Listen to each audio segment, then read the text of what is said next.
There is a particular delusion that convinces a person they are owed what someone else earned. It doesn't arrive as theft. It arrives as entitlement. Quiet, righteous, certain of its own logic. A mind built on external reflection cannot generate its own sense of worth, so it borrows. It attaches to whoever nearby is generating something real. Stability, peace, momentum, love. And it begins to experience that person's success as a resource it's entitled to draw from. This isn't logic. It's survival, misapplied. The reasoning sounds something like, I was close to this. I contributed to this. Therefore, this belongs partly to me. This isn't logic. It's survival, misapplied. The reasoning sounds something like, I was close to this. I contributed to this. Therefore, this belongs partly to me. It rarely holds up to scrutiny. It doesn't need to. Entitlement doesn't require proof, only proximity. The taking is rarely dramatic. More often, it's incremental. Rewriting shared history so their role is inflated and yours is minimized. Positioning your success as something they enabled, are owed credit for, or are owed a share of. Reacting to your boundaries as betrayal rather than as boundaries.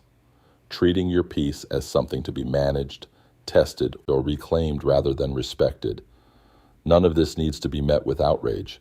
It needs to be met with clarity, the same way you'd note a pattern in weather. Named, not feared. Here is what's actually happening beneath the entitlement. A self built on reflection cannot distinguish between witnessing someone's growth and owning a piece of it. The boundary between self and other collapses.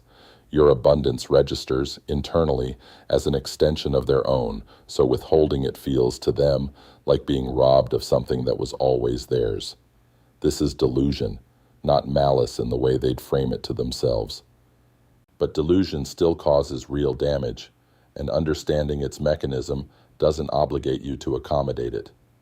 What's earned through alignment cannot be transferred through proximity, performance, or pressure.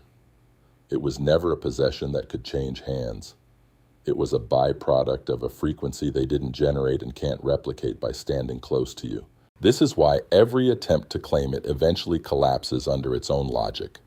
There is nothing to take, because what you have was never separable from who you became to earn it. Protection here isn't vigilance, it's discernment. Ask, does this person celebrate what I've built, or do they narrate themselves into it? Do they respect my boundaries, or treat them as opening negotiations? Does my peace expand around them, or does it get quietly taxed? The answer tells you what to protect and from what distance, not through confrontation, through withdrawal of access.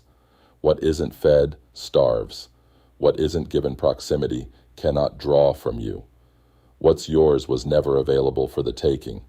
It was only ever available to you. Entitlement isn't a claim.